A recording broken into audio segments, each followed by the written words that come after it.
¿Qué tal, amigas, amigos de Retos Femeninos? Aquí en Un Café con Historia, saboreándolo como cada mes con mi queridísima Hortensia Contreras, mi historiadora de cabecera desde que era yo pequeñita, creadora de Un Ataque de Historia. ¿Cómo estás, mi querida Hortensia? Hola Silvia, eso, eso suena maravilloso, porque desde que eras pequeñita, y es toda la razón, yo soy cuentista desde que era chiquita, yo cuento historias siempre. Gracias a ti pasábamos todas en el colegio Oxford, porque hacías que la historia fuera eso, un cuento maravilloso. Y a la fecha, a mí todo lo que es biografía, todo lo que hay en Netflix, en Amazon, siempre estoy buscando historias reales y no sabes cómo te recuerdo con tanto cariño y con tanto agradecimiento, porque sí fuiste una pieza clave para que muchas amemos la historia, que es la que nos permite tener conocimiento para dar pasos firmes hacia el futuro. Y bueno, este mes vamos a tener el placer de hablar de otra de las mujeres mexicanas destacadas en el arte del siglo XX, de tu taller maravilloso, porque es maravilloso, que es Remedios Varo. Obviamente Ujú. su pintura y también su poco conocida faceta de escritora jamás dejará de hechizarnos, de asombrarnos con sus insólitas asociaciones entre los sueños, los objetos y las personas. Hortensia, hagamos un intento de viajar por el universo tan mágico como humano de Remedios Varo, artista a la que nunca le preocupó el destino de sus textos ni el de sus cuadros. Una vez los había terminado. Platícanos mientras disfruto mi cafecito. Muy bien Silvia, disfrutar el cafecito, salud. Salud. Vamos a hablar de Remedios Varo hoy, porque Remedios Varo, aunque no es mexicana de nacimiento, Remedios Varo desarrolló una parte muy importante de toda su faceta creativa en México, que es el país que la adopta cuando sale huyendo con su pareja de la locura de la guerra europea.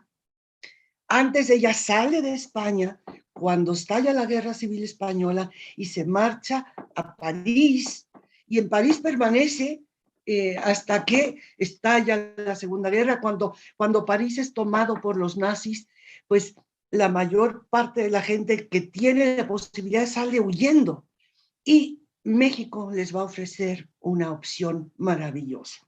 Pero antes de llegar a eso, quiero hacer un bosquejo general. Remedios Varo es catalana.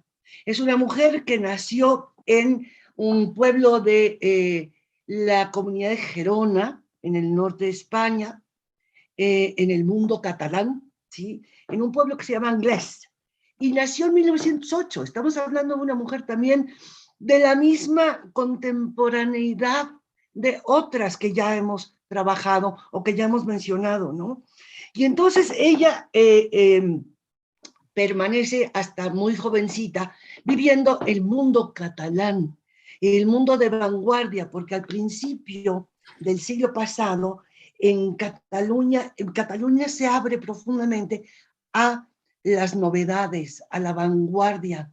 Fíjate, es curioso, aquella España oscurantista de toda la vida, a principios del siglo XX, ¡shum!, como que florece, y no solamente Cataluña, florece en muchos otros aspectos de la... ¿Y sabes por qué florece además? Porque resucita de un estado de presión brutal en el que cae a finales del siglo XIX por causas de la pérdida del imperio. España pierde todas sus posesiones durante el siglo XIX. Ya 1898 es la última pérdida, que es brutal. Entonces, el espíritu español cae en una especie eh, como de depresión nacional, ¿no? Y entonces es la vanguardia, es la modernidad, es el acercamiento a otro pensamiento que ya no tiene nada que ver con lo medieval, con lo imperial, sino que empuja a la gente a buscar otras opciones y a tener otras respuestas. Entonces, es en este mundo en el que nace Doña Remedios. Entonces, Remedios es hija de un ingeniero hidráulico que la apoya y que ve las posibilidades que tiene a nivel de habilidad de dibujante.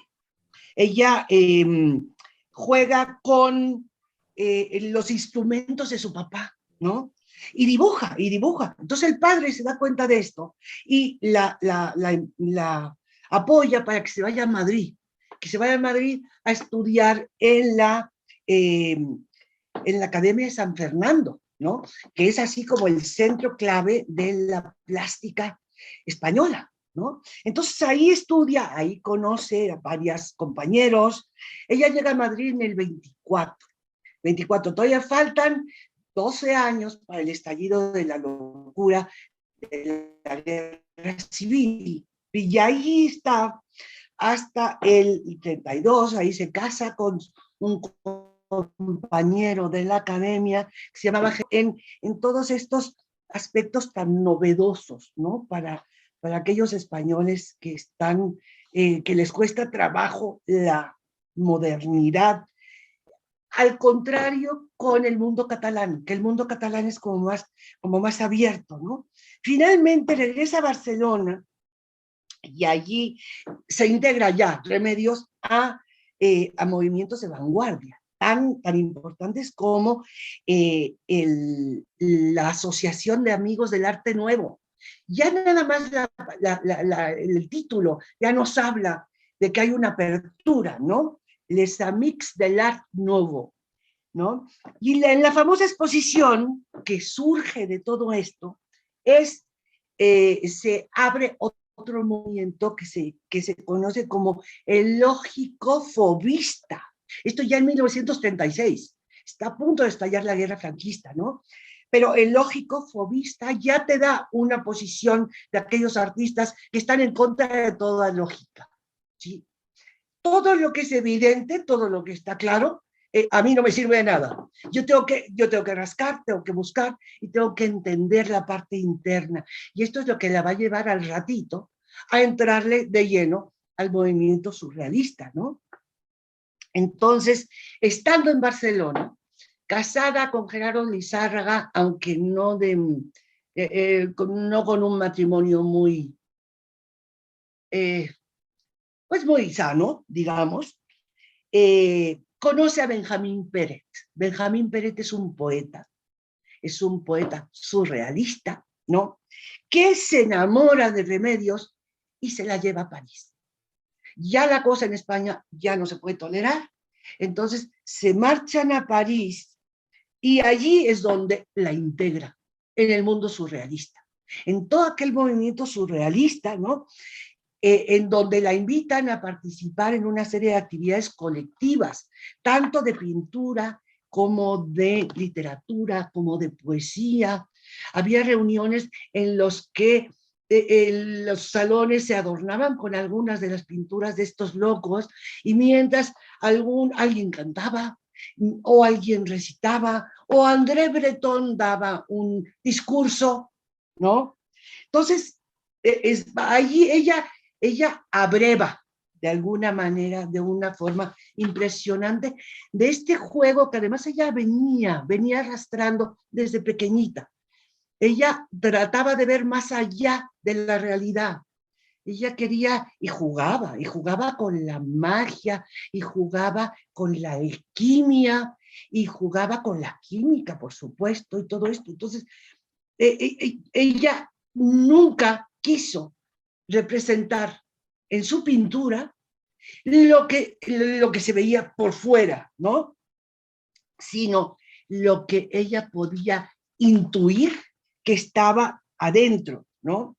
Entonces, allí hay todo un momento determinante y estando así, viviendo todo esto, a finales del 41, ya estando la guerra española casi perdida, si Remedios Varo sale de París cuando llegan los ejércitos nazis y toman París y finalmente consiguen que amistades los traigan a México. México en ese momento es un país de acogida y es un país de acogida que surge con el espíritu democrático del entonces presidente Lázaro Cárdenas, ¿no?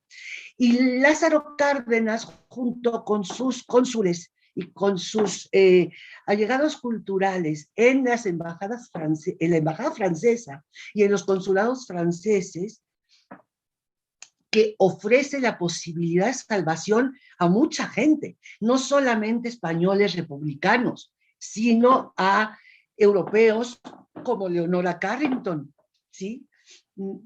¿Se acuerdan que hablamos de cómo Leonora Carrington a través de Leduc logra llegar a México y refugiarse y hacer de México un país de adopción y un país de acogida?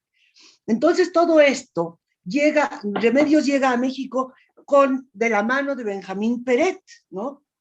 Y aquí es donde el efecto del gobierno de Cárdenas se convierte en un modelo a seguir por los progresistas, por los artistas, ¿no? Finalmente se convierten es un gobierno que es un defensor del derecho de asilo, ¿no? Y que se levanta en contra de las violaciones de las libertades de aquellos pueblos que representaban tanto el imperialismo nazi como la guerra franquista, ¿no?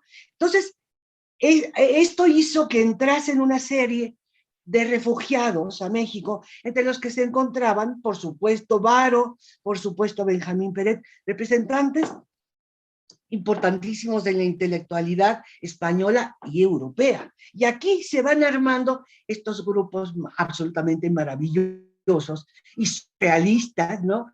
Donde Remedios y Benjamín se incluyen. Entonces nos encontramos con las tertulias de Leonora Carrington, donde aparece Wolfgang Palen, donde aparece Alice Sajón, Katy y José Horna, que son grandes fotógrafos, César Moro. Todos estos encuentran en México un lugar ideal para reiniciar su vida y su actividad creadora. Y esto es absolutamente glorioso, ¿no? Todos estos artistas se relacionaron con Varo, ¿no? Y formaron una especie como de gueto, ¿no? De artistas europeos refugiados en un país al que aparentemente no los unía otro lazo más que la necesidad.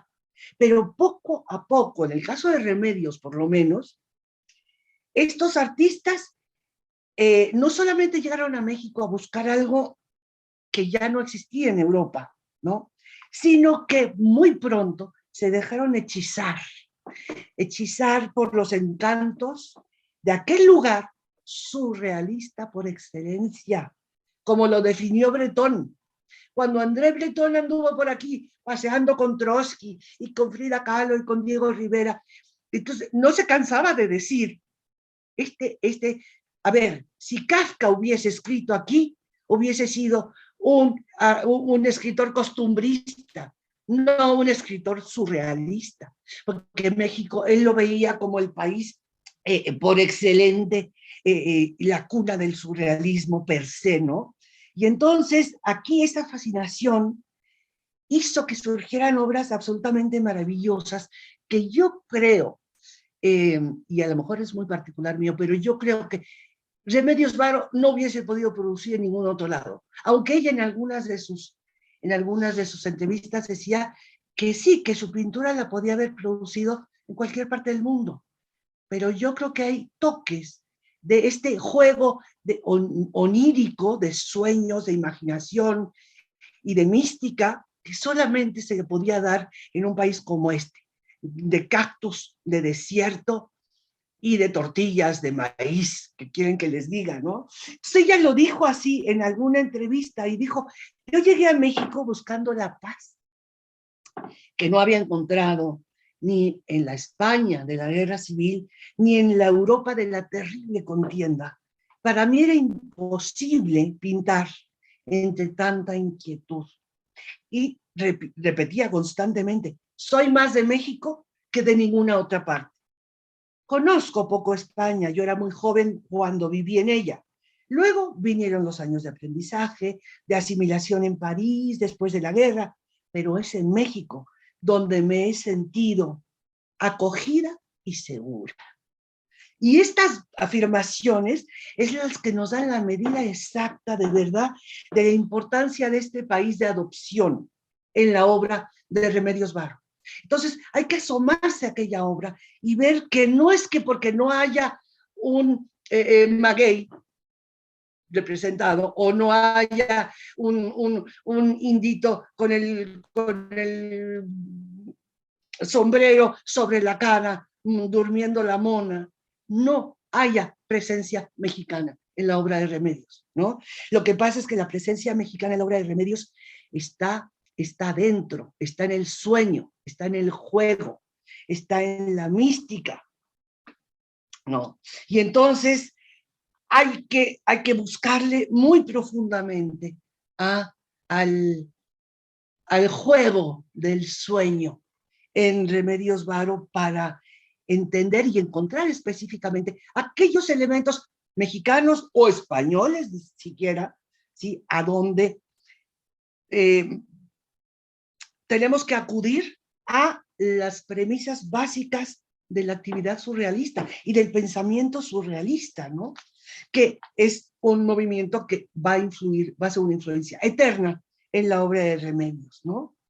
Una de las premisas es la utilización del modelo interior, es buscar adentro, no quedarse con la fachada. El modelo exterior está bien, pero no me dice nada. Yo tengo que meterme, ¿no? Y rascar. Y la otra es buscar el contenido latente, el modelo interior. ¿Sí? ¿Qué es lo que me dicen los sueños? ¿Qué es lo que me dice la magia? ¿Qué es lo que me dice la mística? ¿No? Y entonces ese contenido latente está en contra de un contenido manifiesto que manejan otros artistas no pertenecientes al movimiento surrealista, ¿no?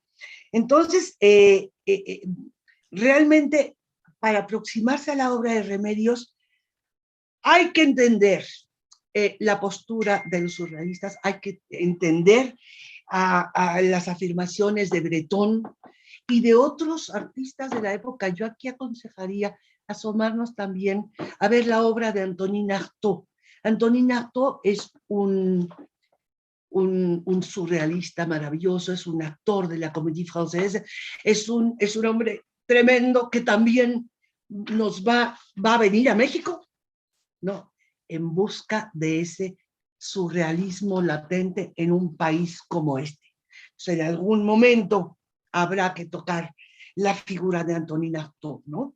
Finalmente, ella sigue trabajando, sigue con su grupo de creadores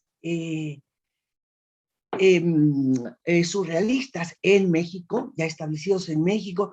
Tenemos a Gerardo Lizárraga, a Carrington, a César Moro, a Octavio Paz, por supuesto, a Gunther Gerso, a Katy Horna, ¿no? A Tina Modotti, por supuesto, todos están allí. Es que es lo maravilloso de asomarnos a todo este mundo, porque todos se conocían, y unos se querían más que otros, pero ahí estaban. Para México fue una gloria. Yo insisto que desgraciadamente los empujó una tragedia, pero México los recibió con unos brazos abiertos que ahora no somos capaces de ofrecer. Finalmente, ya hacia los 50, se separa de Benjamín Peret y se tiene que buscar la vida sola. Entonces se dedica a hacer sketches y dibujos para compañías para hacer publicidad, compañías como la Bayer, se va a vivir a Venezuela, regresa hacia el 52 y entonces se casa con un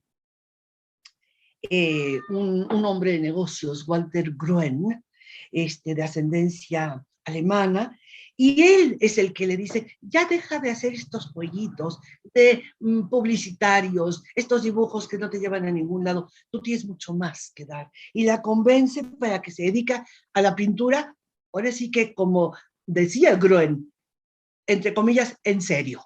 Ponte a trabajar como Dios manda. Y entonces es cuando se da su primera exposición en la Galería Diana, ¿no? Al año siguiente, en el 56, presenta su primera exposición individual, donde logra reunir varios cuadros de los que conocemos, que los que vemos casi en todas las exposiciones, ¿no? Finalmente, estando casada con Gruen, muere de un paro cardíaco el 8 de octubre de 1963. Después, inmediatamente después, y con el apoyo de su marido, entonces se logra que sea reconocida y se le hace un homenaje póstumo en el Palacio de Bellas Artes en el año 64. Y después ha habido una serie de exposiciones individuales donde se recoge varias partes de la obra, de la obra pictórica de Doña Remedios, donde juega con sus propias experiencias, donde explora el mundo de la fantasía, donde junta y mezcla lo que es la naturaleza, la alquimia, lo sobrenatural, y siempre la mujer como una fuente de sensibilidad y capacidad de poder regenerativo. Yo creo que esta es una de las partes más importantes de la obra pictórica de Doña Remedios. Y después nos encontramos con una joven estudiante enamorada de la obra de Remedios, que empieza a rascar en la parte de la mujer que escribió también. Entonces hay una antología de la obra que Isabel Castells logra rescatar de los escritos de Doña Remedios. Y entonces recoge cartas, recoge descripciones de sueños y algún que otro texto que dejó Doña Remedios y que nunca pensó que fuera a ser un objeto de publicación. Y aquí tenemos a Doña Remedios. Después, cuando alguien quiera entrar en el curso, pues nos metemos más a fondo y nos metemos también en el análisis de estas pinturas para descubrir nosotros la magia y el sueño. Ay, me encanta. Ay, Gracias, Silvia. Hortensia. O Sí. sea, se van los minutos volando. Me encanta, me encanta. Si eres una cuentacuentos maravillosa. Oye, y tocaste el tema de Leonora Carrington. No la hemos tenido todavía en un café con historia, ¿eh? Ya Pues la tenemos que anotar para hay que que tomar, en unos sí, mesecitos, que es otra grande, grande, grande, que vale la es pena otra que grande, claro. platiquemos de ella. Qué padre. Pues Sí, definitivamente ojalá que muchas te contacten ahí en un ataque de historia, han estado apareciendo tus redes, porque pues tu taller es maravilloso. Y nos vamos a despedir hoy, pero invitándolas a que nos acompañen el último miércoles de mayo en otro Café con Historia para platicar sobre la vida de otra mujer mexicana destacada, bueno, de otra mujer destacada en el arte del siglo XX, que sería, adelántanos, mi querida Hortensia, ¿quién?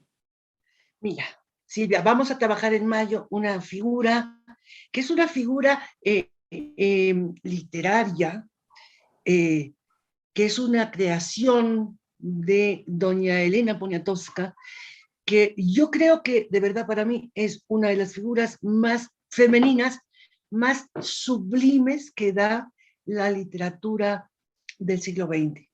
Que es una mujer que doña Elena le da una forma de carácter ficticio, pero que surge de un contacto que doña Elena hace de este personaje. Y este personaje es el protagonista femenino más importante de una de las primeras grandes novelas de doña Elena, que se llama Hasta no verte, Jesús mío. Y la protagonista es doña Jesusa Palancares. Y vamos a hablar de Jesusa Palancares y de su ser y de su no ser.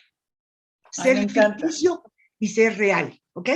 Pues me encanta y más en un mes tan especial, ¿no? Donde Claro. celebramos a todas las mamás de todo el mundo. Y bueno, pues terminamos agradeciéndote como cada mes, querida Hortensia, el que compartas tu conocimiento, el que nos compartas estas historias maravillosas. Ojalá que todas te sigan. Un ataque de historia, Hortensia Contreras, amiga mía desde pequeñitas y a quien le debo el amor por la historia que hasta el día de hoy conservo. Y bueno, pues si te gustó el programa, compártelo, dale like y suscríbete en nuestro canal de YouTube, Retos Femeninos TV. Nos vemos en mayo. Gracias, Hortensia. Te mando un abrazo, Nos un vemos, beso. Silvia, igualmente, un beso. Espero Bye. pronto poderte disfrutar en vivo y a todo color. Y bueno, pues nos vemos muy pronto. Gracias. Esperemos que Hasta sí. luego. Bye.